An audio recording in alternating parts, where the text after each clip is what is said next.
This episode of the Paddy Wagon is brought to you by Mortal Triumph. Mortal Triumph isn't just a clothing brand, it's a lifestyle. Death is the only finish line, and until then, the only thing that matters is how hard you push, how much you sacrifice, and what you leave behind. Be sure to visit mortaltriumph.com and check out the most comfortable shirt I guarantee you will ever wear. Don't forget to use Paddy Wagon 10 at checkout for 10% off your purchase. Mortal Triumph, at the end of the day, the work is the gift.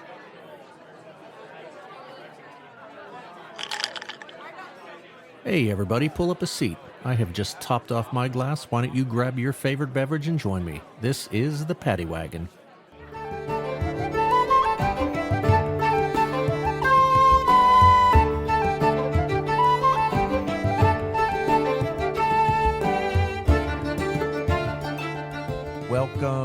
Welcome back aboard the Paddy Wagon, you fine folks. As always, and I say it all the time, I'm here with another exciting episode, and this one, I meant it with all the other people. I definitely mean it now. We are joined by a true master of his craft, known as America's greatest mind reader, Joe Diamond. Featured on Penn and Teller Fool Us. Mm-hmm. You can see him at his live shows. You can also book private events. This dude is awesome. Joe, welcome to the show, my friend. Thanks for having me on. Thanks for asking. And I'm thankful to be here. I'm excited. Awesome. Well, I appreciate it because, I had seen your show that you did, and I'm like, this guy's amazing. And I'm like, no way he's going to come on. And I'm like, you know what? You never know unless you ask. Yes, 100%. I used to host. I know I look young. I have the Brendan Fraser baby face, which means I'm never going to look older. I'm just going to look worse. That's not a dig at Brendan Fraser. He still looks, great, but no one will ever be as hot as the 1999 cast of The Mummy. Like that's a pretty high bar for them to be a part of. I call myself more of a Midwest mystic. I won an award that gave me the title America's Greatest Mind Reader, and shows like Coast to Coast have titled me that and such. But I really do. While my shows are more like I specialize in mind reading, I'm hugely interested in all the strange and mysterious, the paranormal, ever since I was a kid. And I was kind of drawn to this craft because I grew up watching old Twilight Zone and Alfred Hitchcock Presents shows on Nick at Night. I'm right at the beginning of like Nickelodeon Nick at Night. So not even all the other kids at school really had it. So and they weren't staying up and watching Nick at Night like I was. So when I'd go in the next day and talk to them about like, did you see last night's Twilight Zone? To Serve Man, it's a cookbook. They were like, what are you talking about? Ends when the Rugrats end at 8 o'clock. What is it about that stuff that when we watch it, we just fall in love with it? I think everybody is truly attracted to that. What's out there, these unknown things, unsolved mysteries, shows like that. They're just so into them. I would watch Unsolved Mysteries through my eyes, through my fingers with my eyes covered like that. Oh yeah. And now I watch them back now. I'm like, oh, this is just a lot of boring missing persons cases. I mean, some of them are good, some are spooky, but like it's definitely in the minority, at least in the seasons I've been catching up with on TV. Oh yeah. But I think it is something that is kind of ingrained in us as human beings and culture, and it is one of the things that does persist. It takes on many different forms, whether it's the zombie media craze of 15, 20 years ago, whether it's the resurgence in, I still don't know what to call it now. I'm just calling it secular spiritualism, or spirituality, I guess, where people don't believe the tarot cards have magic powers, but they have a tarot deck collection, and they definitely have learned to read their own tarot. They've kind of demystified mysticism, which in many ways I am all for. Like the whole point of it is finding what works for you. In my work and my craft and the performance of it, I really wanted to give people their own kind of Twilight Zone experience where I wasn't the main character. It was more about them. And that's what led me to start doing shows in historic buildings, haunted mansions, old theaters, and uh, yeah. And when I started, that was all the side stuff. I did all the, what more traditional entertainers do, restaurants, Right. corporate work, all that stuff. But is it Bill Watterson, the creator of Calvin and Hobbes, said, the more personal you make something, the more universal it ironically is. Uh, Is that and not the truth? and so the weirder I got, the more that was how I was making my living. And now the corporate gigs once or twice a month and the house parties a couple times a month. That's the side business. I make my living, selling tickets to see me at a historic mansion in Lake Geneva, Wisconsin. Nice. Yeah, very cool. Yeah, I saw you performed there. You go there a lot. That looks like the place when you look at your Yeah, schedule, yeah, right? that's become my artistic home in a sense. I do not live at the mansion. I make that clear. I mean, theoretically, I could rent a room there, 365 days a year. But I that would cut into my profits, and I don't think Yeah, we my don't want to wife do would that. like me being gone all the time. The point of it is too is like so many entertainers uh, uh, uh, several heroes of mine who are, top of their craft mentalists who have worked corporate and colleges and cruise lines for longer than I've been alive.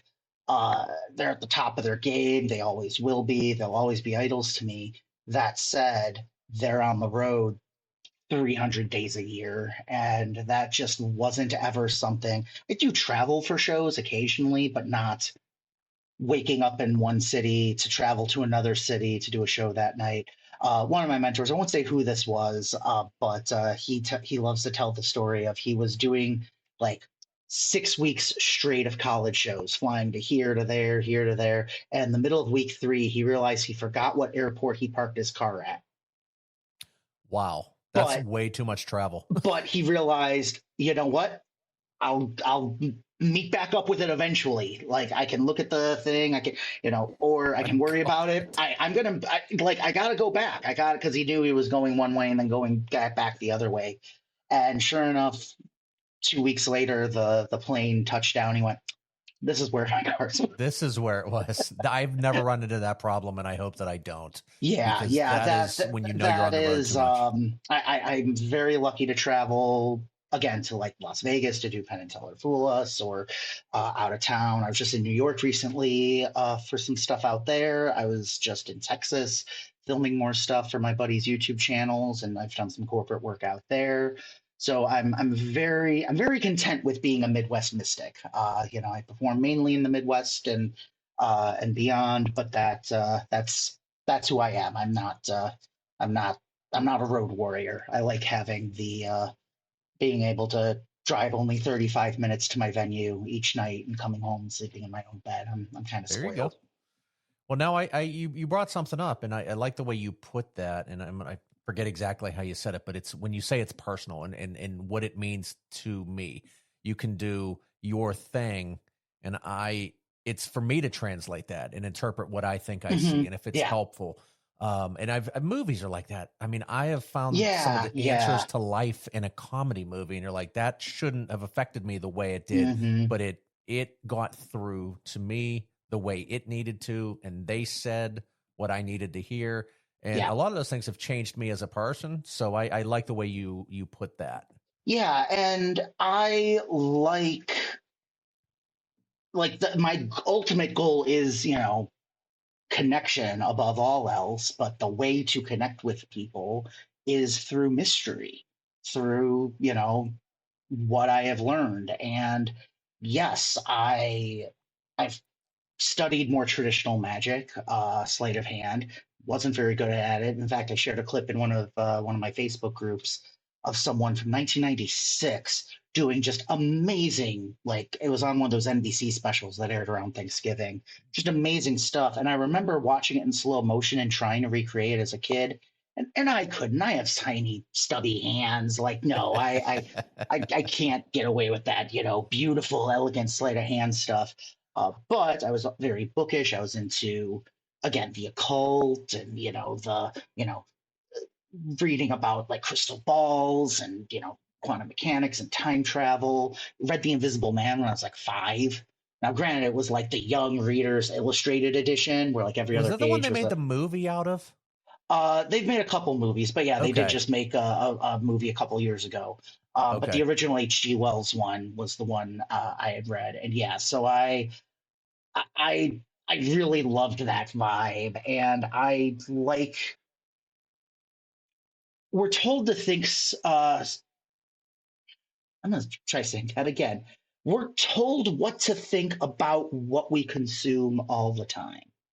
Uh, there are performers who that they make that part of it, but I don't want to tell people how to process what I'm doing, whether they want to see it as, you know, supernatural or tricks or anything. I want them to see it and make up their own mind and have them not quite know where things have happened in my shows that I have had no plan for, explanation for, weird coincidences, weird happenings.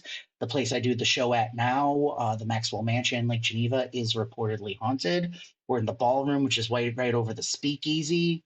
Down in the speakeasy is where Dr. Maxwell did a lot of his surgeries back in the 1800s. And there's been a lot of activity down there. And every once in a while, the chandelier in the room I'm performing in won't just flicker, but it will shake even when no one's upstairs. Wow. And it's funny because every time there's someone who's like, oh, okay, good trick, good gag, okay. And I have to just be like, believe whatever scares you the least. I could make that happen every time. It'd be on cue and like way cooler, but nope, but that ironically makes it cooler when That stuff like is that what I happens love the most outside. is not Yeah. knowing. And Yes. Yes. I'll touch on this briefly because I don't want this to be taken the wrong way. Not with you, but just the Sure. statement, which is organized religion didn't work for me with my brain because I think human beings being inquisitive by nature want to discover things. Mm-hmm. And, you're basically told, well, listen, this is how it is.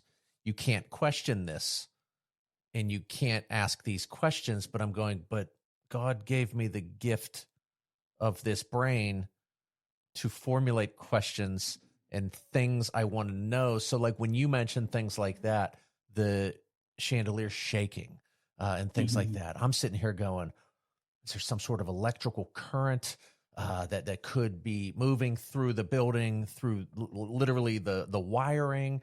Is there a nearby train? Is it truly haunted? It's like I just love the idea of not knowing, but Yeah. also trying to kind of figure it out. Yeah. It's always been something that's fun. Like I'll watch the paranormal shows and I'm Mm-hmm. going, is that an orb or is that a piece of dust? Was there a Mm-hmm. reflection? Is there Sure. something on the Sure. lens? Yeah. And I have a line in my shows where if someone's getting a little antagonistic, it doesn't happen a lot, but even like before it gets to that point, I'll get a vibe.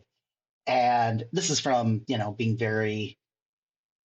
I'm very spiritual, but I am not religious, especially organized religion. Went to 12 years of Yeah. Baptist school, as I mentioned in the Fool Us clip. But the thing I say is, hey, this is a show. This isn't church. You don't have to believe a single word I say. Can you just shut up and watch and let the other Yeah, people enjoy? how about we just watch this and have fun? Why do people Like, do that? What is yeah. the joy? They just love to Well, crash someone's good time. to be fair, I'm gonna be completely honest here. That's what a lot of people in the more traditional magic industry said when Penn and Teller's show Fool Us first started. Because they were like, oh, this is just taking, the joy. They felt like it was like the masked magician. It was, pulling the whiskers off the Santa at the mall. Spoiler alert. Sorry if any one of your listeners That's not the real one. The one Yeah, at the house at the Kris Kringle market, that's the real one. Okay. those ones work for the real Santa at the Yeah. malls. Yeah, exactly. There's but yeah, so now I've been a fan of Penn and Teller ever since I was a kid. I've also been a fan of Uri Geller since I was a kid. I've been a fan of Coast to Coast, The Amazing Kreskin, and all that stuff. A lot of opposing performers and artists with opposing ideologies, which I think is part of what makes me such a weird conundrum to some people. They don't know what box to put me in. But the thing I noticed with people, oh, they're just putting everyone in puzzle mode. They're putting everyone in puzzle mode, trying to figure it out. And I realized, no, that show is doing the exact opposite. I would actually hear people say, oh yeah, well, Penn and Teller are trying to figure it out, so they got that handled. So I'm just watching. I'm just enjoying it. And really, what one of my mentors said, who had been on the show when I finally got the okay to be on the show, and I was working on my script and everything, he really drove it home and to say, you're not going on there to do a trick. You're not going on there to prove what you're doing is really mind reading. You're not going on there to do anything other than showcase the best possible version of yourself to millions of their viewers. That is it. You are showcasing the best possible version of you. And if they have picked you, that's why they've picked you. Because the ironic thing with the effect they picked, and we can get into this after this, was it's a very bare bones, for lack of a better term, procedure. There's not a lot going on for people who know nothing about card magic or mentalism or any of that type of stuff. It looks like anything else you may see, but if you really think about it, it is quite clean and very interesting. And how, like, oh, the way my uncle used to do that, where he would look at the bottom card before putting it on top, but wait, he shuffles, so there's no way he could have done that. Oh, but maybe there's a thing where they make you take a card. Oh, but wait, they freely cut and shuffle to their Yep. cards. And wait, Joe hasn't even touched the deck. Oh, it might be one of those special decks. Oh, he's giving it to Teller to look at. Okay. Huh. So And we will post that for yeah, this yeah, show yeah, yeah. because Please, it's please do. fantastic. It's frigging excellent. Thank you. Thank you. Thank you. But like, to me, that just meant, oh, this means it's a very simple trick. I'm telling Penn and Teller what cards they're thinking of or finding them. And so that allowed me to put as much of my personality into it as possible. The original pitch was to do it with tarot cards, which they said yes. The original producer said yes, that'd be great. Get Penn and Teller on stage with you in a tarot deck, and that'll be fun. Like the two Las Vegas skeptics going up against the Midwest Mystic with a tarot deck. That'll be really fun. But like a month before filming, during one of the Zoom rehearsals, they were just like, can you do it with playing cards? And I was never given a full reason why. I think they were just not nervous what Penn and Teller would think, but maybe some people at the network, and thus maybe sponsors and people who buy ads during the show and that kind of You stuff. never know. You never know. I think that was part of it. But and at first I was like, oh my gosh, I felt like I had been handicapped. But I had a month to rework on it, and I realized, oh, now there's no prop to get in the way of me and Penn and Teller. Like, would this be just as entertaining if we were just sitting around having a conversation? And that's what I really shot for. And I think I got pretty close. There's not a whole lot I would want to change about that clip. And considering I've had multiple friends who have done lots of these types of reality TV talent shows, and what happened in the edit was nothing like what happened live. I've literally had friends who have gotten standing ovations, but then when it aired, people were booing. Never on Fool Us. Let me be clear about that. Fool Us is probably the most honest reality show, not just in entertainment, but in all of television. But even then, Really? there's still That's good. being, yeah, Good there's to know. still film, there's still pickups being shot, there's still, you know, It's you still know, TV, it's right? still TV. Yes, there were. I had to say some lines more than once. Before, while I was getting mic'd up, they had the audience uh, there was the performer before me did a thing where they were counting through objects and they wanted audience shots of people counting. So they just pretended the performer was on stage and had everyone count and got the camera shots of the audience and such. That was the other thing. I was the last one on stage in like a 3 hour taping. I was going to So ask how long those days are because that seems like a long day. I got to rehearsal at 3. I hid in Penn and Teller's basement in their workshop. As the other acts finished their rehearsals and came down. It was like a reverse Saw Room Willy Wonka situation. Everyone came in one by one. We all bonded, and then everyone left until I was alone again.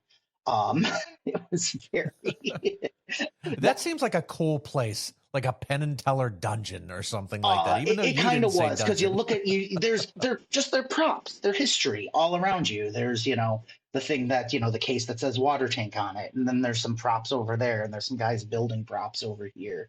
So it was the other great thing too for me is there was an older version of the table we were using upstairs. There's an older one downstairs. The felt on the top of it had faded, but that gave me more time to just practice, run through it, run the script, get more comfortable, and yeah, so I lucked out in that regard.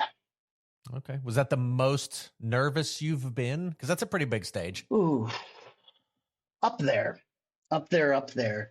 The biggest thing I just kept telling myself, because again, I've had friends who have done the show multiple times, and they all said enjoy it. Like several of them said I didn't enjoy my first time on the show nearly as much as uh, when I did go back.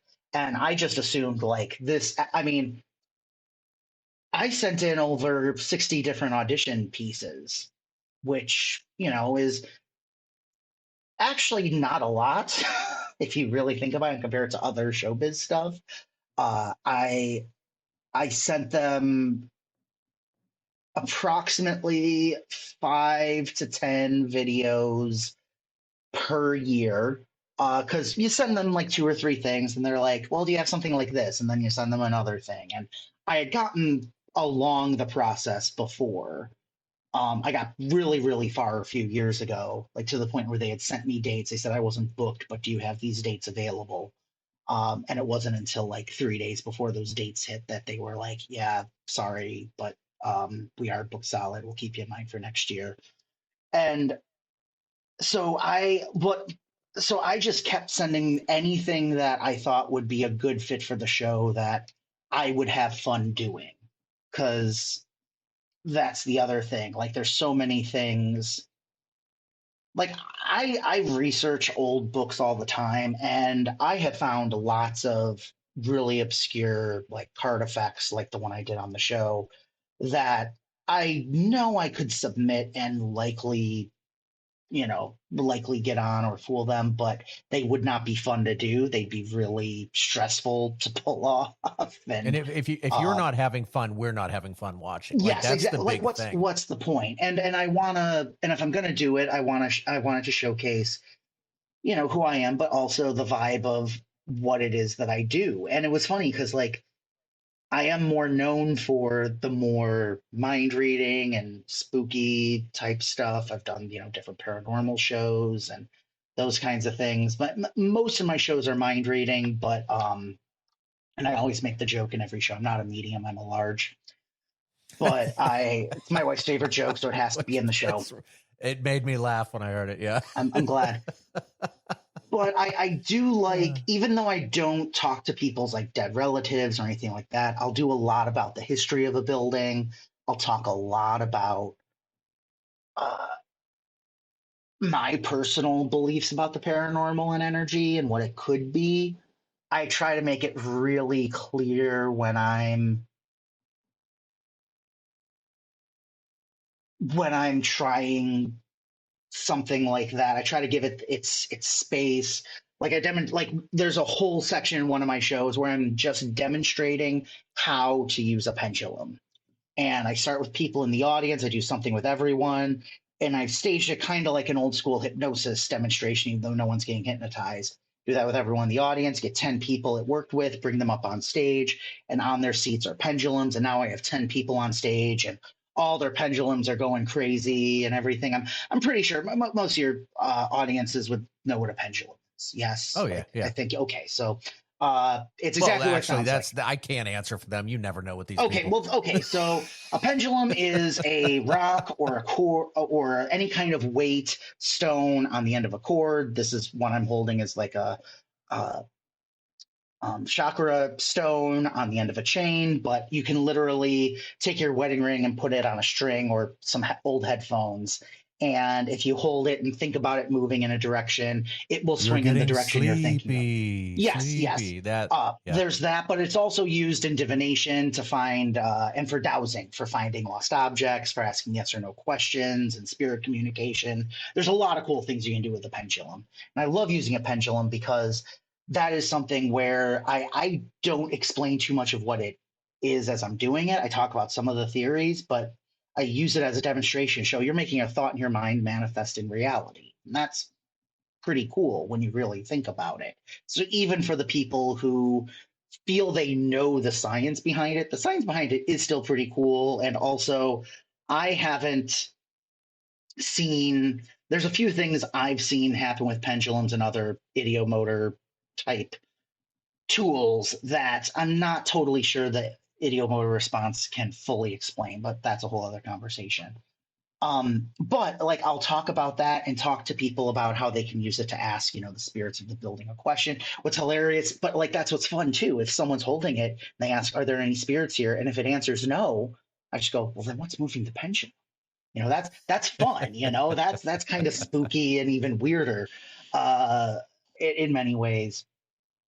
But again, there's not really a trick. I don't have magnets in the stage to make those things move. I'm not bringing up actors. I'm doing it, but I do have a structure. I have lines for if things go one way or another. So there is a technique to it, just like with crowd work.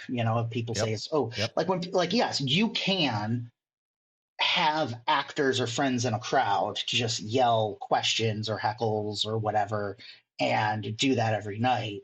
But that's actually harder than just learning how to be ready for anything, ironically, Yeah. rather than trying to make that feel real and organic each night. And so, yes, you develop your usual go-to lines for certain people in certain situations, of course. Um, but just like in painting, they say, oh, the trick to adding depth is, some shading. Well, they're not lying. They're not making you believe that this is a three-dimensional image or a photograph instead of, but again, it's in the literal framework of that painting. And so, yeah, so I really like creating those kinds of moments. But the other downside with those moments is they do not fall under the umbrella of Fool Us because Penn and Teller are going to know, oh, yeah, we know exactly how a pen. It'd be like a juggler going out there. They'll be like, we know how you did it. You juggled, You threw things up in the air and you Yeah, caught them we all. know how the pendulum works. You use a pendulum. So that was the other challenging thing with a lot of the things I do. When I use techniques like contact mind reading and such, like you know how it's done. There's you're holding on to the person and basically you are the pendulum. But in the context for that show, it never got past the producer stage for a lot of that. And that's a huge, healthy chunk of my repertoire by design. So what's left is, a very small pool of some things I've created and published and everything else. And I've created some stuff for other performers. And I've helped other performers going on that show and other TV work and such. So yeah, so that was so yeah, so it wasn't. It was I sent when we looked at the actual videos, it was like 60 something things I had sent in. But I mean, in reality, I sent 2 or 3 pitches a year. Each of those pitches had 2 or 3 directions we could go in with videos of where Okay. it could go and so on. So yeah, so that's but the producers liked the sound of that, and so they were like, talk about that. I'm like, okay. We So, can do this one. That's yeah. interesting. You said that you've created some things for others. Is that in the Hmm. same way that like somebody who writes music Yeah, would sell exactly the music to same. somebody? You Exactly the sing same. this, I write it. Okay, that's cool. So, and there's also some stuff like I have created actually just recently. And these are more traditional magic tricks because and going back to Fool Us and your initial thing of like people wanting to know, I'm kind of one of those people. In fact, I'm more like it than anyone else in my audience. I've made it my life and my passion in many ways. So and there are some people who like the puzzle mindset, who want to have a challenging puzzle. So I feel like it's my responsibility to, you know, build a better mousetrap in a sense, to play a good game of chess. Like for Yep. people like that, I call them Bobby Fishers. Now I don't know if Bobby Fischer I don't know how he was as like an actual human being. I just know him from the movie that I saw as a kid and the book, because that was the book that was next to the magic books at the library. It was chess and games and then magic for some reason. Right. I'm just using that as an analogy here. But for those people, let's be real, guys.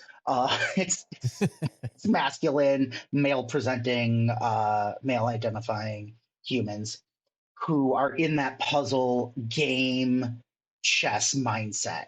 And I try to approach it as, okay, they're approaching this like a chess game. It's my job to be Bobby Fischer. It's my job to trap them in as complex and as interesting of a chess game as possible.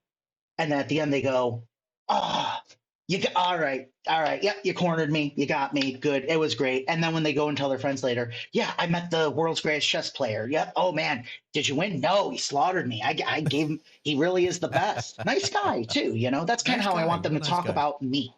I want that kind of vibe at that point. I don't want to rub their face in it if let's be honest, when I do win. When I But do, which I will. yes, exactly.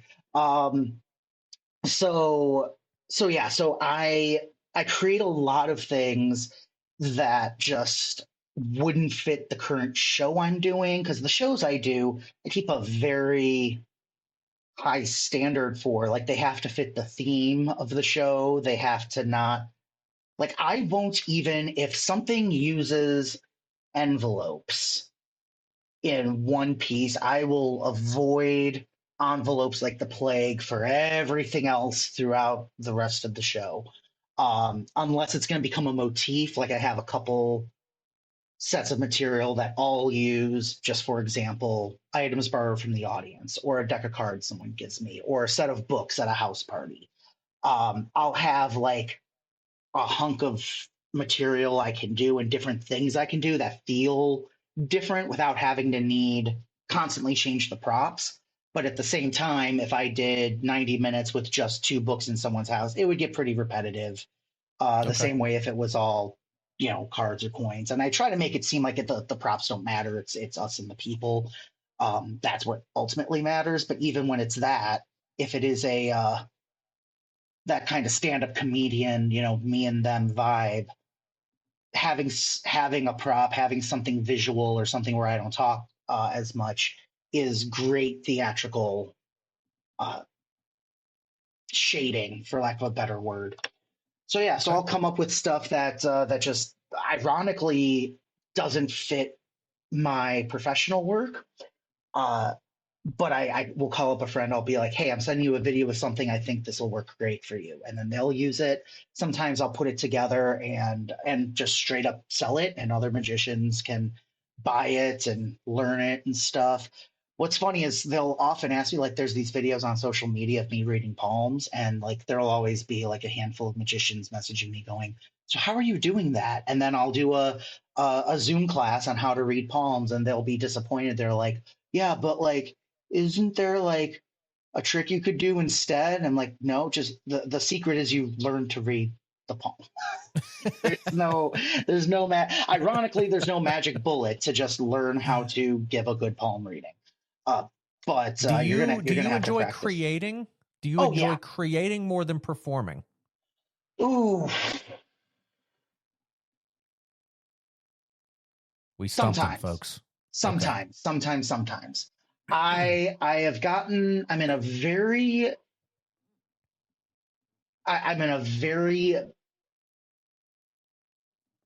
in many ways, uh, envious position to where uh, I don't have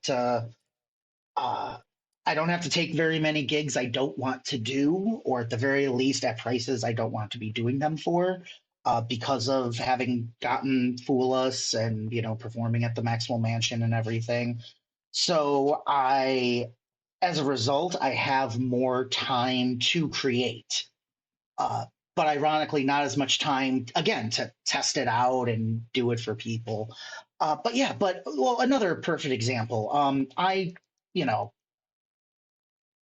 I do mind reading shows.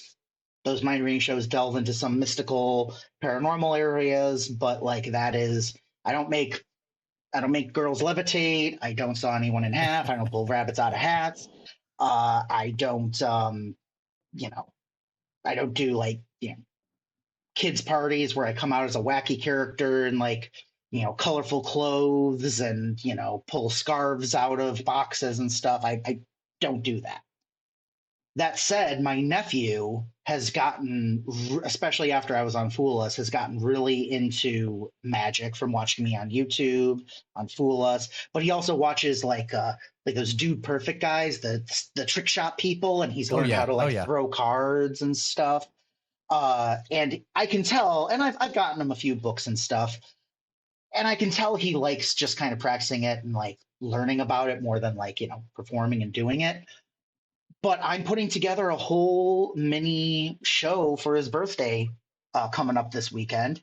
We're going to sit down at a That he table. will perform, or No, that for I'll do that you're for going to him, do. and I'll probably have a few things in there that he can do as well. Nice. That I'll give to him. But I'll put together a set, and this is kind of my excuse to do all the stuff that doesn't fit in my other shows. That's a little more like there was this thing I did last year. It's awesome, but it does not fit in any of my shows, and it'll kind of make sense why in a moment. So I had a bunch of these playing cards from the U.S. Playing Card Company that weren't printed; they were just blank on both sides. And I showed him. There were like 10 of them, and he picked a card. And then I showed how if I touched these blank cards to his card, they would print, but they would print backwards because that's how the ink transfers. So now I have to transfer it to this one, and then I can do the back. And each of the cards printed in a weird way. Like one of them, my fingers smudged. One of them, I just printed the corner of it. And it takes up a lot of table space.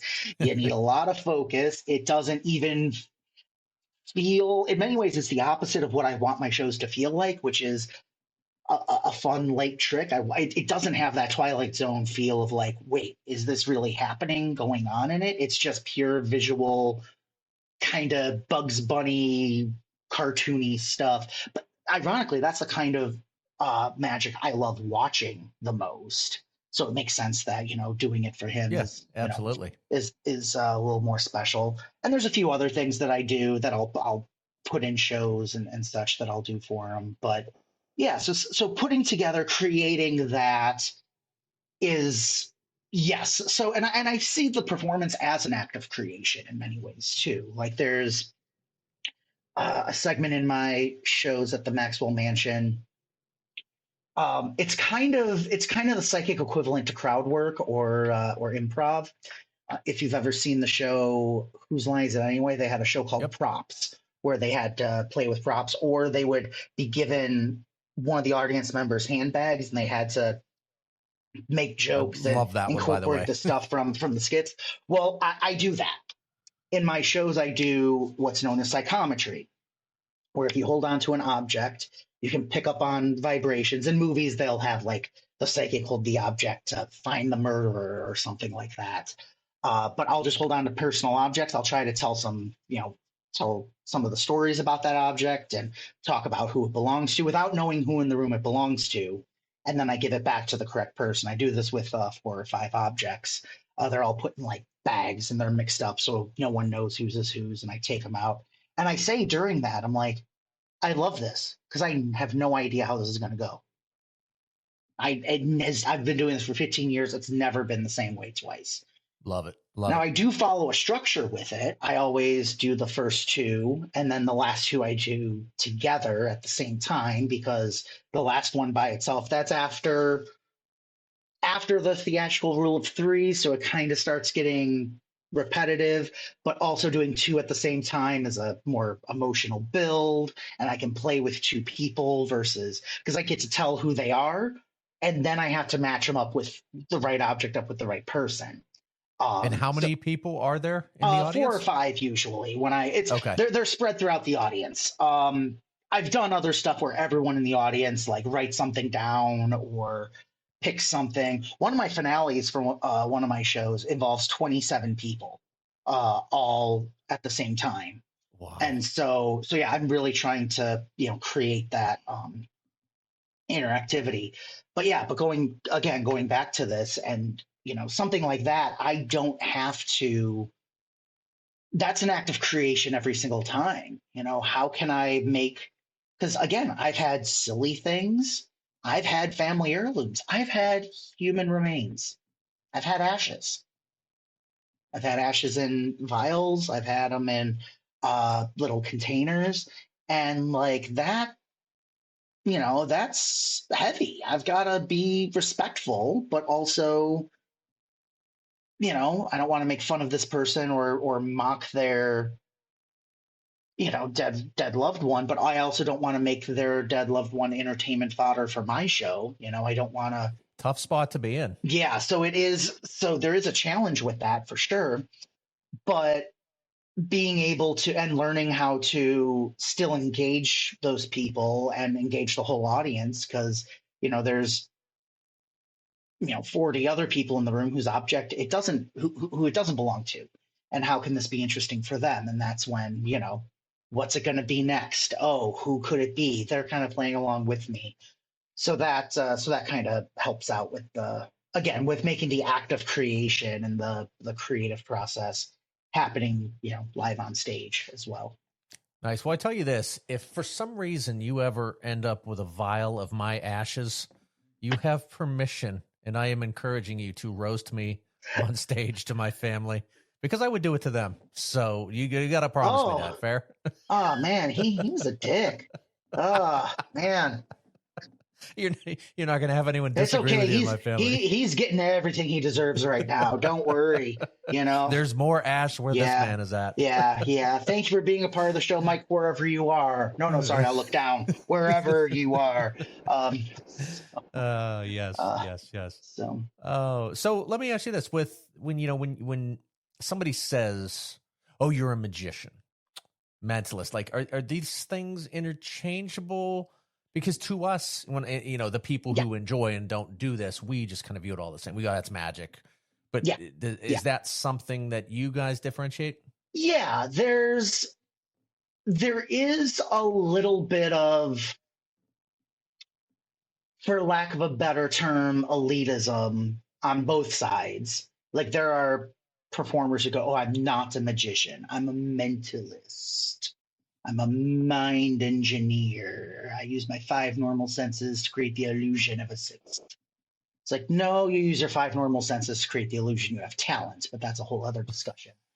And then there's the other way, like, oh, those mentalists, they're not doing anything that requires any skill. They're just using a few, simple things and blowing them way out of proportion. That doesn't take as much skill as controlling every single card in the deck during a reverse pharaoh shuffle with a strip out move.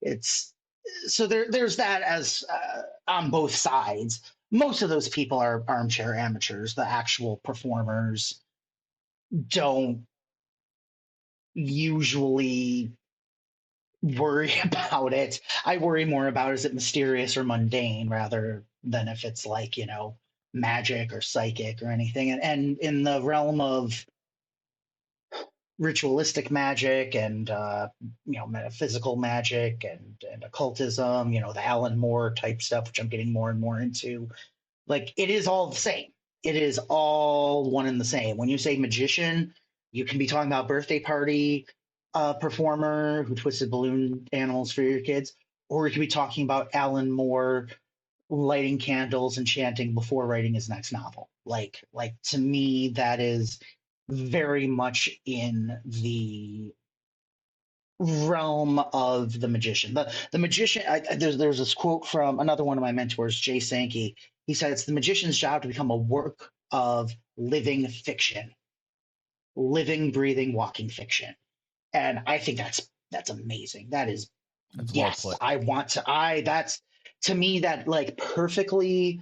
And that's the other thing too with fake, real, and all that. I prefer to think of it as I'm creating living fiction for people. The other interesting thing with magicians in literature or wizards, they're not typically the main character. Gandalf's not the main protagonist of Lord of the Rings or even The Hobbit. He's kind of the guide. Even Harry Potter has Dumbledore. You know, he's learning. Yes, he's the magician, but he's got these other magicians. Both trying to help him and hurt him Is it above his because level. that person isn't the main character? That's where the mystique and the mystery comes from. Is they're I just think kind of so. And that's off to again the why side? I view all my shows like, okay, we've bought tickets to go see a mind reading show. Oh, but it's at this historic mansion in, the Midwest. There's a speakeasy in the basement. This guy, yeah, well, he seems good. He's been on Penn and Teller Fool Us and all that. But if we were coming into the beginning of a Twilight Zone episode, we'd be walking in with those people in the audience and two people having that conversation before the performer comes out on stage. That's how that Twilight Zone episode would start. It would be about those people in the audience, not necessarily the person on stage. So I find it to be a big responsibility. Now, that said, I have had people when I was first starting out, I had a lot of different, for lack of a better term, brands. I tried Paranormal Magician for a while because paranormal shows and paranormal activity were just hitting 15, 20 years ago. And that kind of worked. But again, I got the same thing back almost all the time, the same feedback from people saying, oh, but this isn't like magic. You're not like a magician. And what they meant was I wasn't a greasy guy in a tuxedo pulling cards out from behind his hand like this was some grand mystery, you know? And, so I from a branding standpoint, I'll fully admit I don't think I use the word magician anywhere in any of my branding.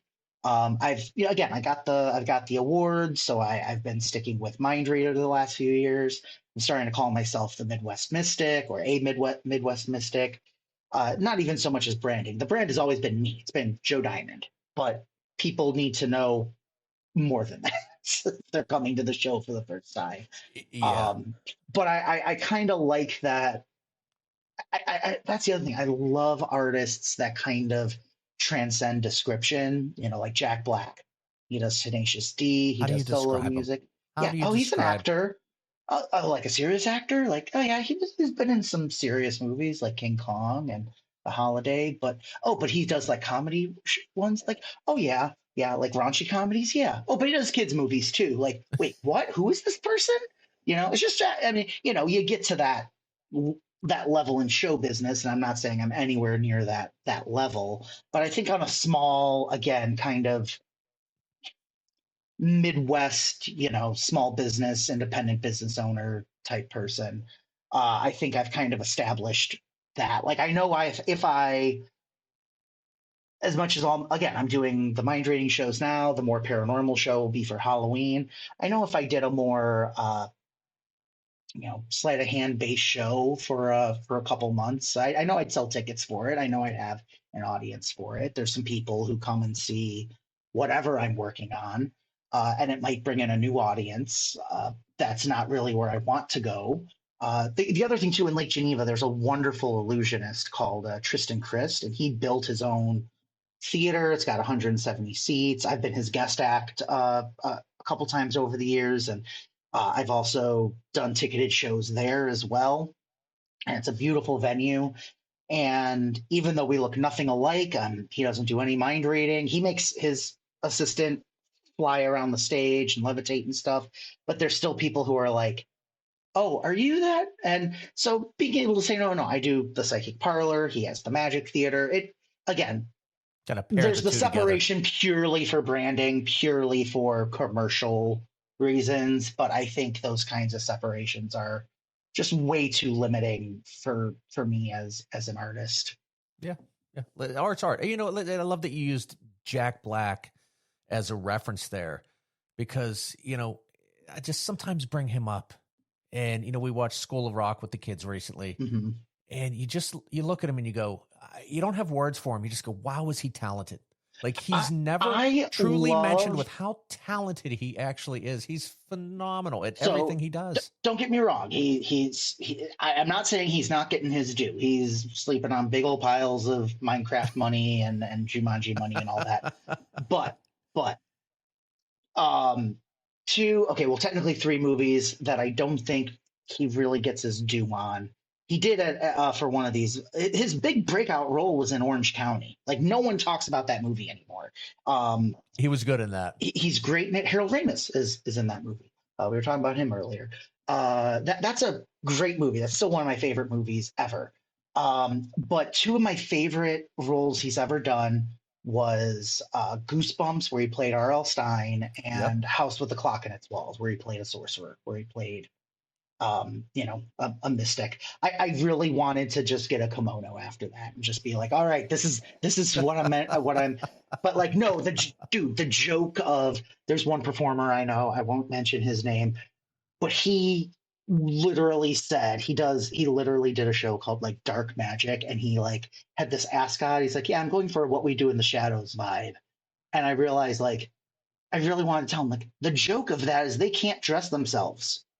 The joke is they can't see their that's the whole joke. They can't like see themselves in the reflection, so they're just going off of what all these other vampires say kind of looks cool on them.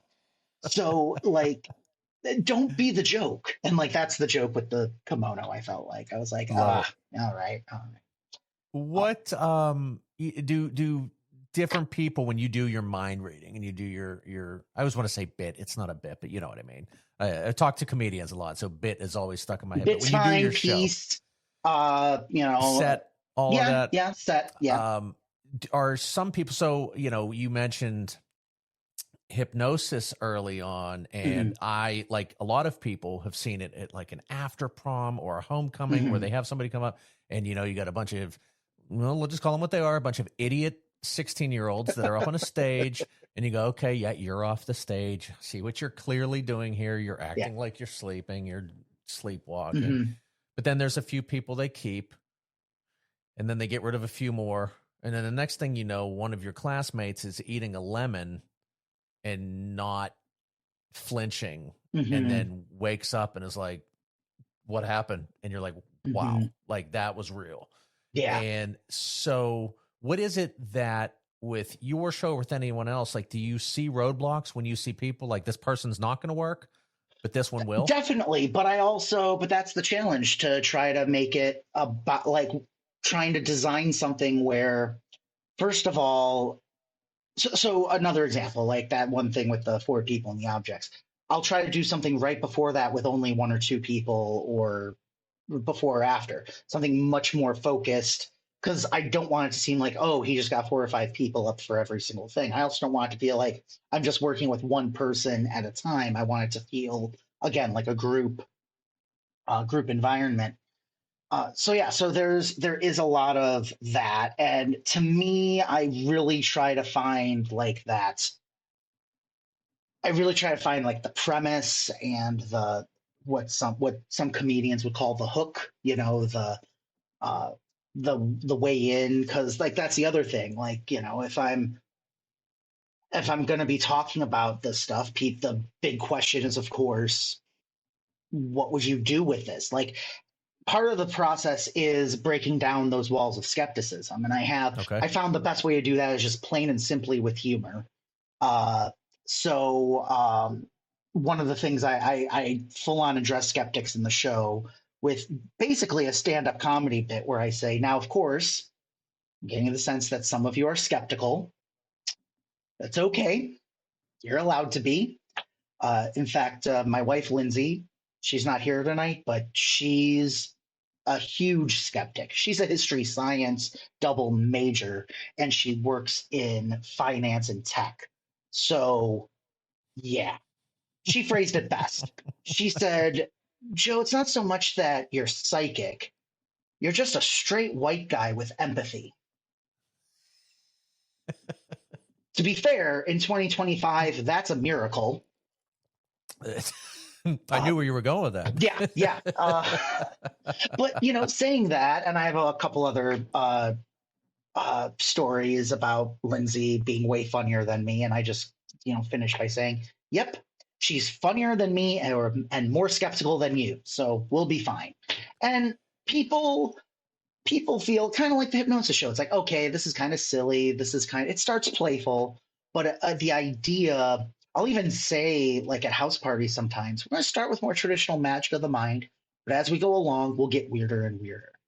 Because there are some people who are, all right, what am I thinking? Let's do this. What can you tell about me right now? Let's go. And there's some people who are like, no, don't talk to me. Talk to them. Let's see how you are.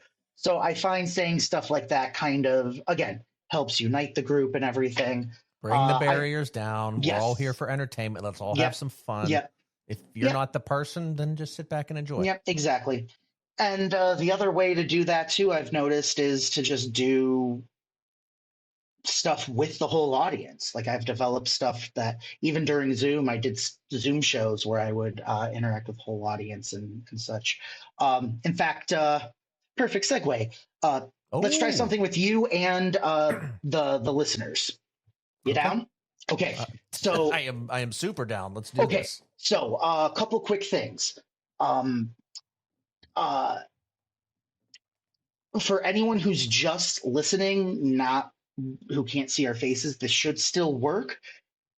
In my experience, whether you're listening to this in the car or watching us on screen, does not affect the success rate for people, I've noticed. What does affect the success rate is following the directions. That's pretty much That's a hard thing to do for a lot of people. Which is hard. But, and I'll talk a little bit about that and how I work this into the shows. So here's how this is going to work. Rather than try to read your mind and all the listeners' minds, because, that would be, next to impossible. Everyone's, listening to a recording. Instead, I'm going to send my thoughts to all of you. So I'm going to think about a memory from my past, Mike. I will project it through the internet to you and through all the digital sound waves to all the listeners, and we'll see how many of you pick up on the psychic vibrations. Now, don't shout your answers out loud, Mike, and anyone listening to this, if you're listening with someone else or even by yourself, don't say your answers out loud. Just keep them in mind. And also, one of the secrets to this is to not think about it too much. Intuition is knowing without knowing. Go with whatever, pops in your head naturally. So for starters, take a deep breath and then exhale, or else you'll suffocate. That's important. Very good. Now, Mike, I want you to actually look at the screen with me as we do this. So take another deep breath. And as you exhale, everyone get in your mind a number from 1 to 10. Lock it in your mind. Don't change it. Remember that number. All right, take another deep breath. And as you exhale, get in your mind a direction on a compass. Again, lock it in your mind. Don't change it. Remember that direction. All right, this last one's going to be the most difficult. This time, I want everyone to think of 2 simple geometric shapes, one inside the other, like a square inside something else. Don't think square because I just said that. Take a deep breath. Exhale. Remember those 2 shapes. Now, don't react for now, Mike. I'm going to tell you the memory I was thinking about. Everyone listening can either, comment on social media or shoot you an email through the podcast about their accuracy with this. That's kind of the fun of this too. Is once it goes out, we get to find out Okay. how in tune we were with the audience. To be fair, I did not make this very challenging. I was thinking of a pretty common memory. I was thinking of being back in school, and I couldn't find geometry class on my first day. So I asked someone where it was, and they said it was on the north side of the building. When I got to the classroom, I noticed there were 7 students in the room. And when I looked up at the chalkboard, the teacher had already drawn a circle and a triangle. Now, Mike, how many of those did you get? Do you He's want me to answer that? yeah, he's laughing. So I'm curious. All 4. You got all 4. Perfect. Okay, great. All right. Did you have the triangle inside the circle, or I vice had versa? the triangle inside the circle. Oh yeah. So you got 5 out of 4 then technically. So even better. Even better. Perfect. Oh, that's great. That's great. That's great. You know what? Since you got all of them, we'll do something else just with you, Mike. Some people listening might get some of these, but this is now again like a stage hypnotist. I would see who got maybe 2, 3, all 4. The other thing too, in bigger stage shows, I don't say which shape was inside the other. I kind of leave that out to just get to just because also we're not dealing with the minutia in that context. I want to Right. see who this worked with the most. And I even make the line of now, if you got nothing right, it's okay. Doesn't mean your brain is broken. It just means you're better at generating ideas than sending ideas, or being open to other people's ideas.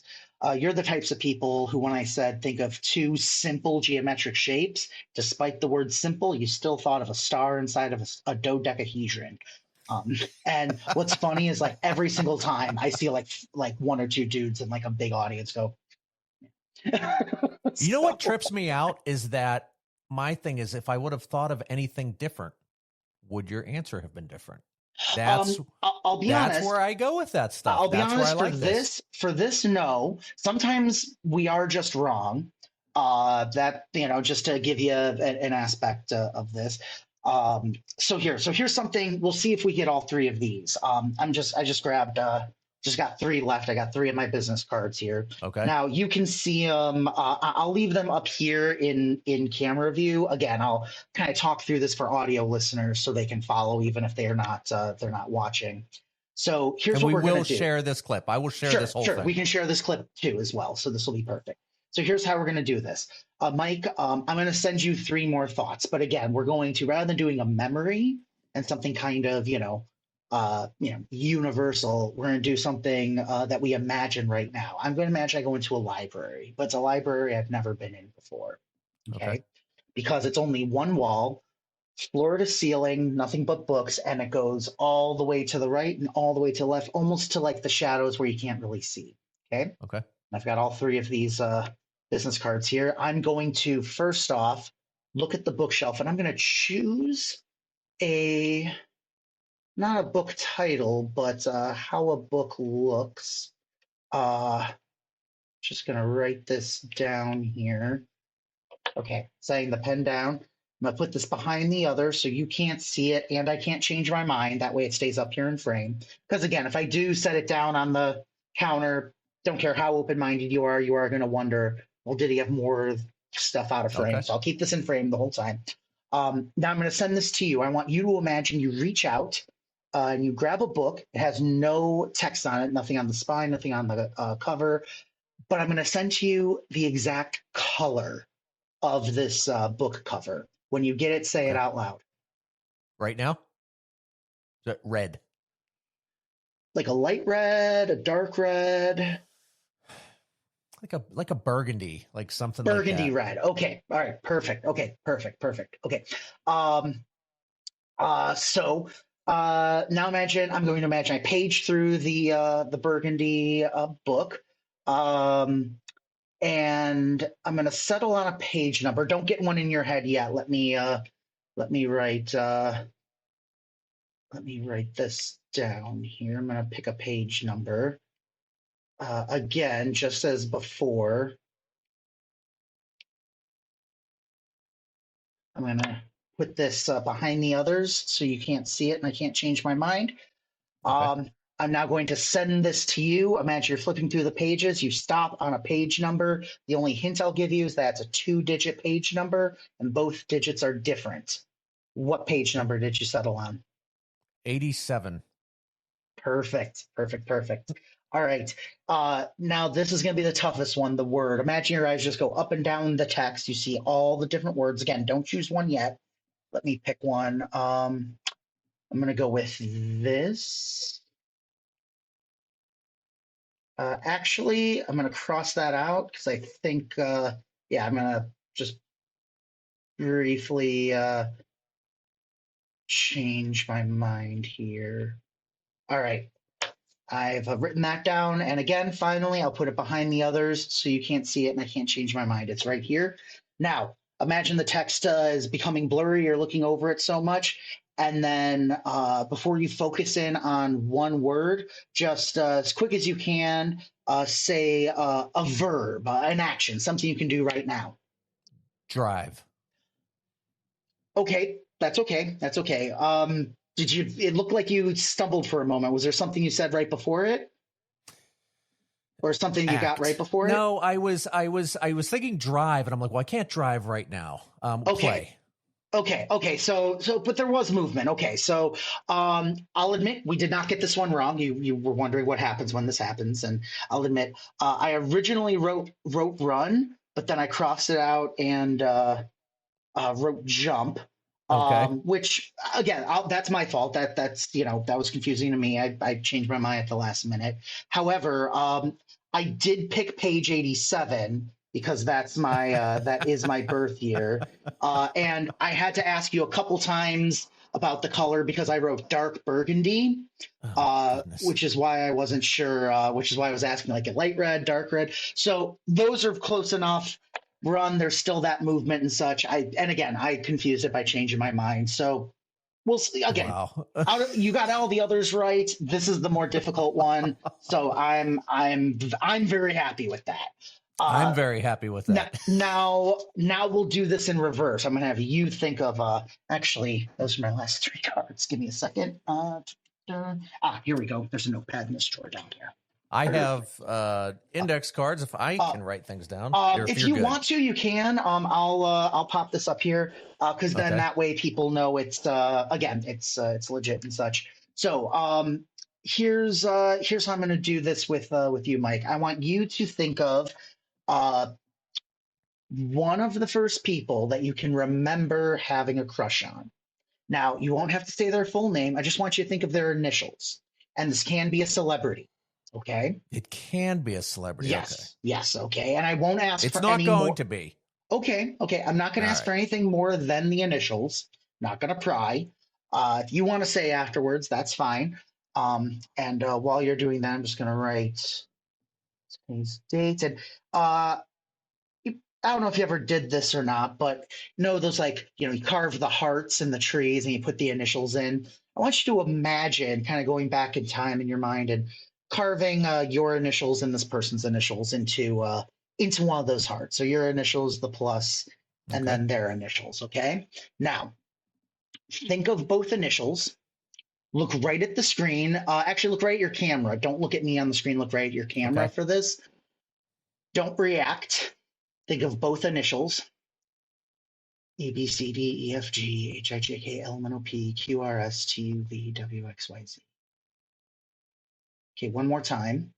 Z, Y, X, W, V, U, T, S, R, Q, P, O, N, M, L, K, J, I, H, G, F, E, D, C, B, A. Okay, I'm not sure if you were actually thinking of your initials that time because I think you were just shocked I was doing that backwards. So I'll do this again. I'll do this again. Okay. Think of the initials. Z, Y, X, W, V, U, T, S, R, Q, P, O, N, M, L, K, J, I, H, G, F, E, D, C, B, A.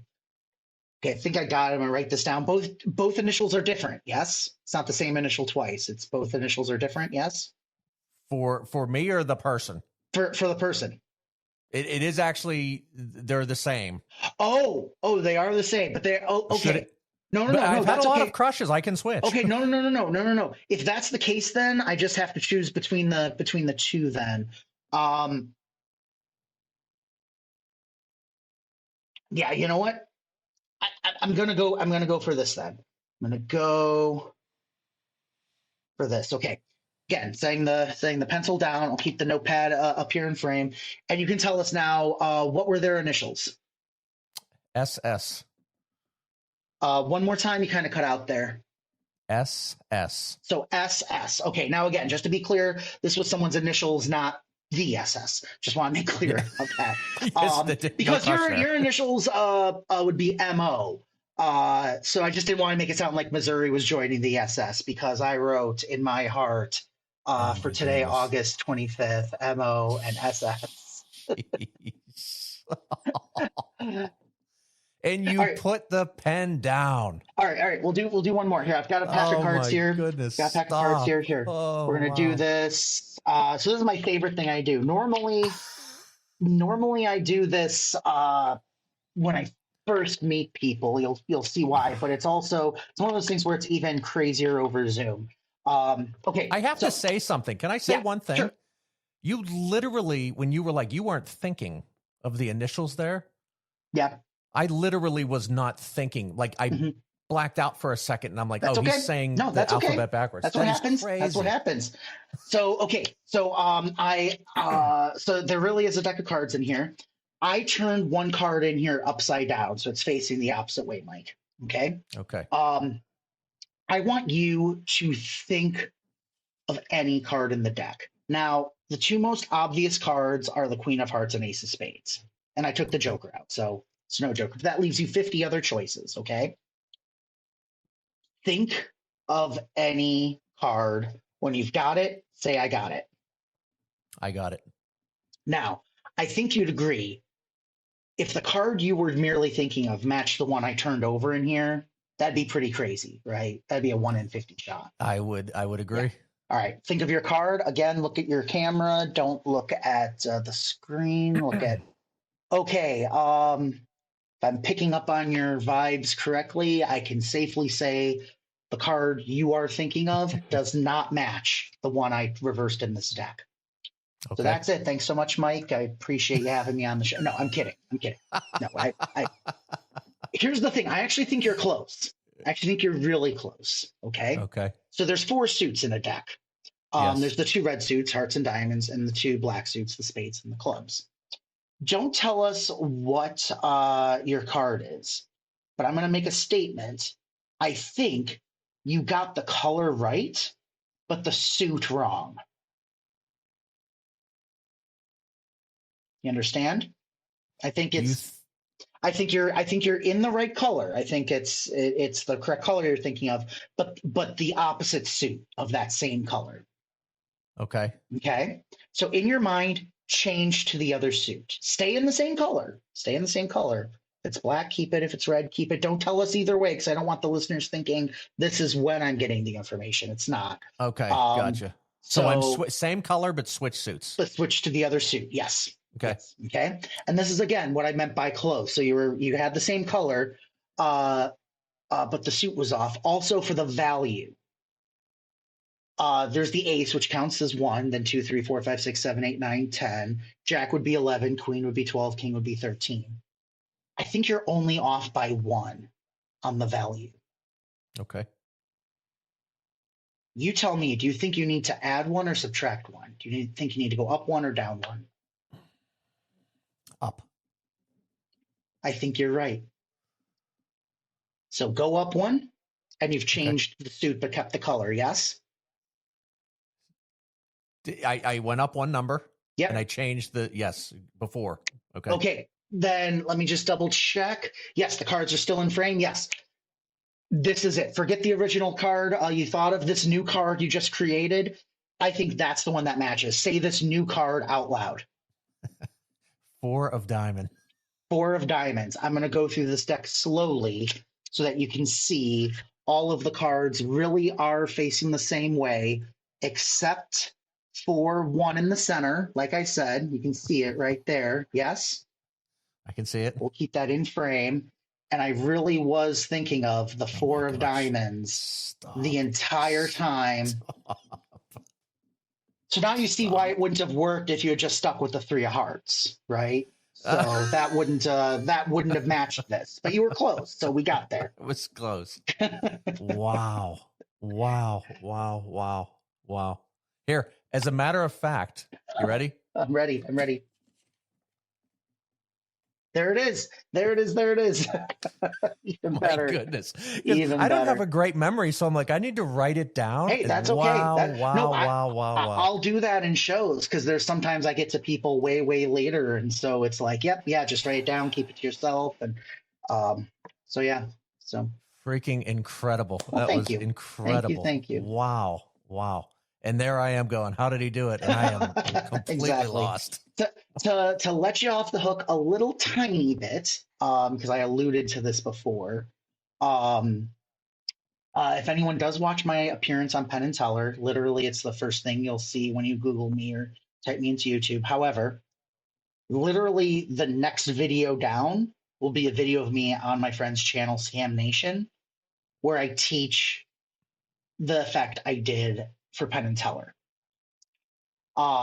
That was the video that they. Now, here's the thing: you might be thinking, "Oh my goodness, he's going to teach." It's 20 minutes long. For context, the whole performance was less than 5. Everything else was just the interviews and everything. So it is dense, and I've actually had some people say to me, "Oh, I started watching, but I gave up when I couldn't follow it." Which is what made me so happy when Penn said during their discussion afterwards of this is their favorite kind of mentalism because it actually takes genuine mental effort to do. And I'm actually doing an awful lot of thinking. And that to me was like, yeah, yes, good. Because again, I understand what they're saying when there's a lot of people who use just fake electronics to make it seem like they can read minds or seem like they can actually do this stuff with their head. And I don't do that. I'm actually doing an awful lot of thinking. So and in many ways that makes me less, like I said before, like I'm not worried about hoarding the secret. I don't keep it from people. I keep secrets for people. I think that's the best way to put it. If someone does want to know, the information's out there, but I know how dense that information is. And like, again, my wife, she's learned some stuff and people ask her like, do you know? She's like, I've seen so much. I just don't remember. Like, I think I'm literally the guinea pig audience for this. This guy. That, but also like, yeah, I have 5 different 1-hour shows. Like, it's not her passion, and she has helped a lot with the show. She's helped with I did a show called Mystique where I talked about different mystics from throughout history, and she helped out as a history major with that show. So that was wonderful. But again, like actually it was Teller who said, you just got to put in more work than anyone would ever deem worth it. Yeah. And that's the that's part of it. That's a big part of it is like it's kind of like professional wrestling. It's like, okay, I know they're probably not mortal enemies, but I don't think the human arm bends that way. I don't think that's a trick. I think that might have, car may have been up on 2 wheels there. Yeah, exactly. So creating that mystery, and Penn and Teller decide to kind of create a lot of stuff minus the mystery in some ways, but in some ways add to it. And that's totally what they're out to do. That is not what I'm out to do. But I think I don't want to tell people how to feel about what it is I'm doing. Like if they I don't care as long as they know it's not easy. Like what Penn and Teller said. Like, yeah, what you're doing is not easy. Like if people want to believe, which is a compliment. Yes, right? But if people want to believe I'm the 7th son of a 7th son, and everything's real, they're wrong. But if they want to believe everything's fake, they're also wrong. But most people in the middle, they're the ones who get it, and they're giving them that again. that mystery of, oh, how much, where did the psychology end and the intuition begin, and so on. So one of my questions, and I can use an example from what you said, but you said your nephew Mhm. is interested. He saw you on Penn and Teller, and it Yeah. was, I want to do what Uncle Joe does. What advice did you give him? Because one of my questions before I heard any of that was going to be, if somebody's interested in doing this, besides practice, practice, practice, what is it that you would tell somebody? Uh, well, for him, he's got so many interests. He reads a lot of books, which ties into my main piece of advice, which I tell mostly everyone about any of this stuff.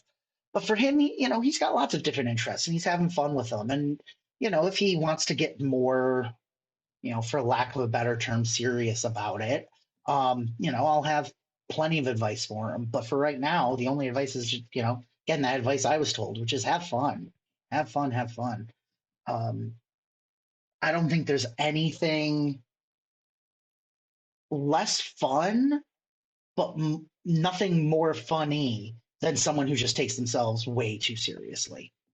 Yes, Like the yes, yes. funniest stuff is when someone is just taking themselves way too seriously, whether they realize it or not. Um, and we'll just leave it at that.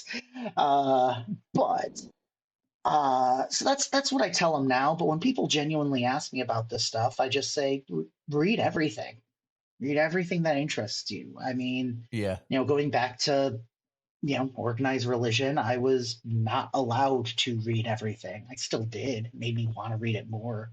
Yeah, sneak Uh, it a little bit. yeah. I would go to the library after school. It was like a block from my very, very Baptist school. And I would go to the library and I wouldn't check out the books on witchcraft and color magic and rituals, but I'd read them. Like, What led you there, do you think?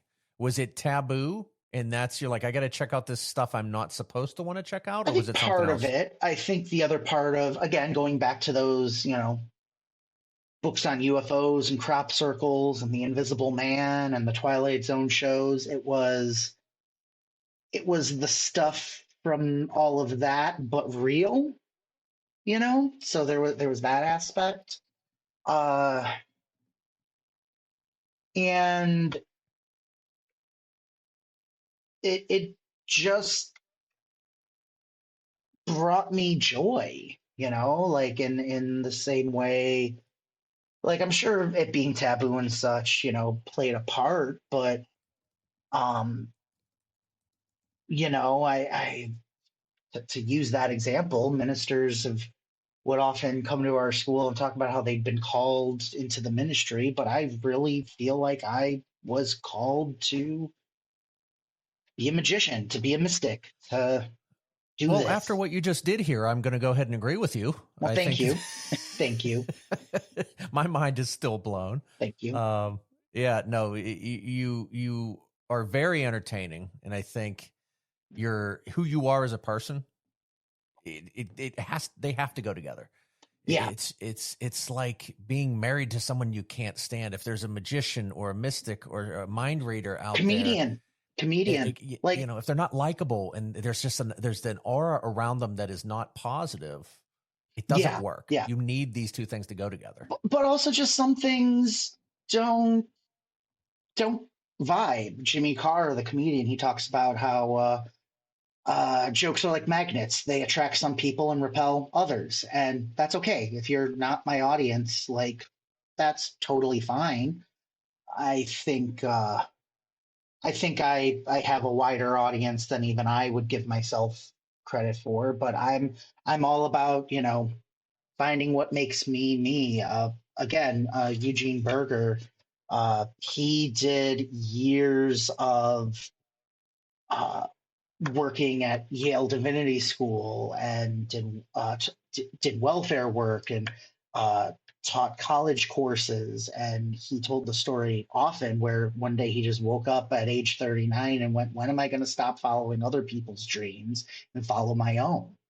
So he quit all those jobs and he started doing magic at Chicago bars. and he did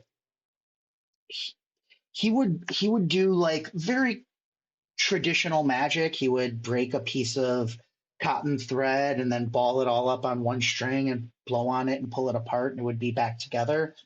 But he would light a candle and tell the story of Brahma, Vishnu, and Shiva and the creation and destruction of the universe and fire, and then rebirth of the universe.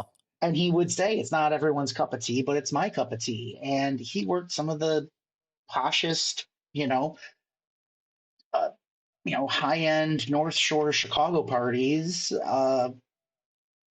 because it turns out people with money are, at least at that time, were people with an education. And so now, fortunately or unfortunately, there's them and also their kids. But that's a whole other topic. But at the same time, I mean, he did. I mean, as weird as that was, it totally fit him. It worked for him, and it took him around the world. And he talked about, that was the other thing. I met him right after I finished high school, 12 years of Baptist school, and hearing him talk about, we would have discussions about religion and other stuff besides, just card tricks. Uh, he was actually the one who suggested to me for psychometry, just hold on to the object and see what you pick up. You don't know. You might actually be psychic. That was because, there's all these books about uh, where you say stuff that sounds specific, but it applies to most people. And I think that's what everyone thinks. The Barnum effect is what it's normally called. And you can use that, sure. But honestly, if I just hold on to the object and feel and just not filter, I'm not going to say something that I would fit everyone, let alone I've said before. So he was really encouraging with that. And the big thing he really, really drilled home for me, and is kind of I'm doing a virtual talk on branding in a few weeks here. So I've been working on it. And the big thing, as much as I hate the title branding, really it's about knowing who you are. And he said that if you want to succeed as a magician, you need to know who you are, who this performer is. And if you know that, everything will fall into place. And outside of, magic, the entertainment industry, there's so many businesses, so many creators who just don't know who they are. Now, when you're first starting out, that's fine. Of course, you need to figure that out. But like the more you learn about who you are, and the types of audiences your particular magnets attract, like I've of course, anyone who asks me to come on their podcast, I'm always honored and thrilled. And I say yes. I seek out a couple ones that are cool that I think I would have fun talking to. Like, I don't worry, like, could I sort through and find like, endless, you know, general influencers or podcasters and stuff? Yeah, probably, but I'd rather talk to the ones with the more niche audiences, because they're gonna respond to this more. Even at the Maxwell Mansion, that town is a very much a touristy town, and it's been weird to have like the more traditional like travel vloggers coming to the show and reviewing it, and the more traditional influencers doing like the videos of the show and such. But it works because I know who I am, and they know how to capture those 3 seconds and piece them together and tell the story in their way. But that only works because I know who I am, and it's and also I'm talking to them, not you know uh,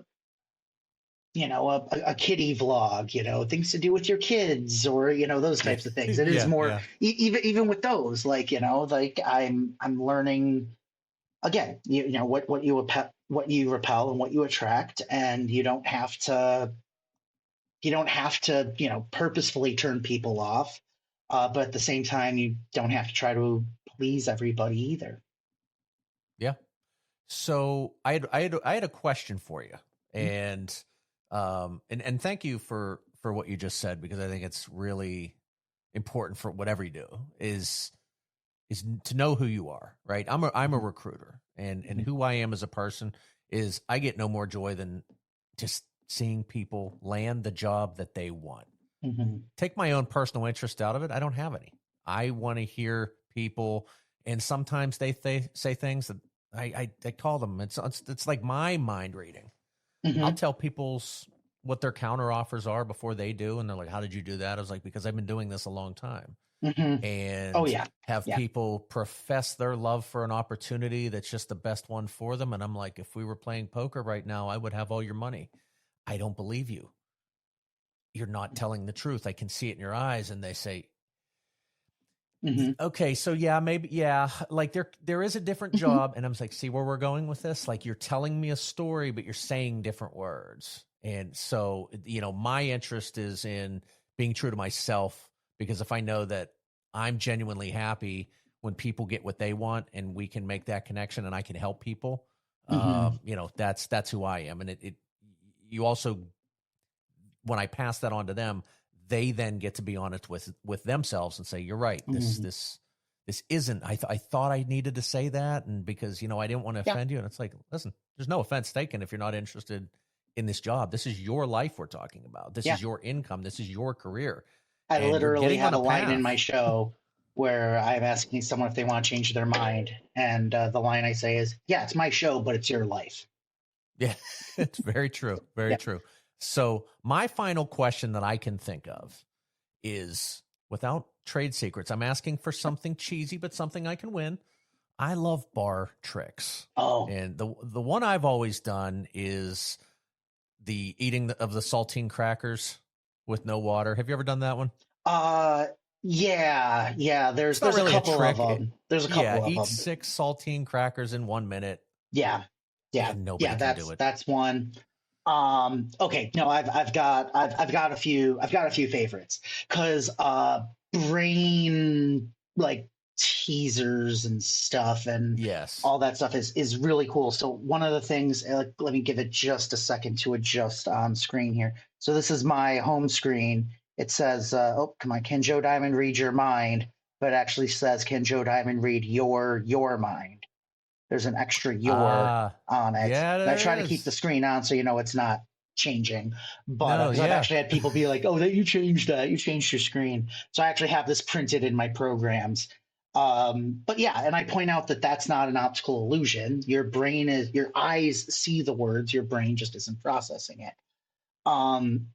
So there's two things that they have nothing to do with mind reading, but I have two very niche um, uh, loves, and that is bar stunts, bar betches, and stupid weird body stunts like removing your thumb. Um, Your mind reading. You knew I was going to say that was the only trick I knew. I uh, got a 1-year-old, and oh, I'm oh, doing this to them earlier. so you want to know what's hilarious? In the book The Witch of Lime Street, the author tells a story of Houdini being in a cab with Sir Arthur Conan Doyle and his wife Lady Doyle, and he performed a feat that caused Lady Doyle to faint and caused Sir Arthur Conan Doyle to say until his dying day he believed Houdini had the ability to dematerialize. And what was the feat? Harry removed his thumb at the joint. So back before every uncle knew how to do this. Um, yeah, Uh, so there's that. But no, okay, so fun bar bet bar stunts. Okay. So do you want a mean one or a genuine like brain teaser? I would like one that Or one of I each, I will. guess. Let's do one of each. One where I win the bet, but not something like, I don't want somebody to feel like I stole $20 off of them. I'm Sure, talking sure, sure, like sure. more of a Okay, fun bet. sure. Okay. Um I All right, $20 on the line. I will give you. I can bet you I can rattle off 100 words, none of which have the letter A in them. Okay. How about? Do you think you could do that for $20? I'll give you $20 if you can do it. If you will give me $20 if I can say 100 words that don't have the letter A in it. And would you give me $20 if I could say 100 words? How about 200? How about 200 words? Okay. How about 500? 500 words. I couldn't do that. I could do 100. How about 1,000 words? Up to 1,000 words. Mm-mm. No? I mean, I would take that bet. You take that. So, i.e., what you're saying is, I would take it at around $20. You would pay $20 to learn what I'm about to do. Basically, is what you're saying. That's ultimately what a bar bet is. Like that's what it actually is. It's not really a con or a trick. It's you're agreeing to. Okay, you ready? And you'll never forget it because you already know it. Go ahead. 1, 2, 3, 4, 5, 6, 7, 8, 9, 10, 11, 12, 13, 14, 15, 16, 20, 30, 40, 50, 60, 70, 80, 90, 100, 200, 300. The letter A does not happen in the first 1,000 numbers when they're spelt out as words. It's not until you hit the number 1,000 that you get the letter A. It's wow. Yeah. It is one of those like blaringly obvious things when you notice it, and you even think like, well, wait. Oh yeah. That all 1, of them, every single number, one through 999. Yep. Because then it's just 9 and 100 and 80 and 70. Yep. Insane. I actually thought you were going to say, I thought you were going to say 200 words. I thought you were going to like repeat that sentence back to me. Like, oh yeah, like there was that clip of Christopher Walken going around of I'll do between 300 and 400 push-ups. And he does 4. He's like, yeah, 4 is between 3 and 400. That's a good one. I like that one a lot. Yeah. All right, now give me one brain bender. Okay. Is that even a word? Brain bender? Okay. I'm gonna tell you. I'll tell you one more, and then I'll tell you two very quick mean ones. Similar to what I just did with you with the 1,000. You make an outrageous claim. How good are you at holding your breath? I'm okay. You're okay? Think you could stay underwater for 4 minutes? Oh God, no. Houdini could do it for 7. I can do it for 10. Okay. So yeah, $20, $100, whatever. Take the bet. All you do is when they put the bet down and say, okay, I will be underwater for 10 minutes. You just pick up a glass of water, hold it over your head and say, time me. That beer might be getting dumped. They won't make you hold it the whole time. They'll be like, okay, here you go. You got me. All right, so here's 2 mean ones. One's the glass of water one. Do you know the funnel gag with the funnel on in the pants, the coin on the forehead? I remember that, but I can't remember. So you have someone tuck a funnel in their waistline, in their pants, and balance a coin on their forehead. And they've got to go like this and catch the coin in the funnel. They got to catch it. So you demo it a few times. And once they put the funnel in their pants and they tilt their head back and they're not looking, you just take your drink and just pour it down the funnel. All right. Those are fighting words. Those are. This one won't start a fight. Wow. Okay, so I'm going to kind of demo this. by getting out of my chair. But normally I would have you sit in the chair here, Mike. So you sit in the chair, and I challenge. I'll kind of stand behind you, behind the chair. The challenge is I will walk around you 3 times. I won't touch you.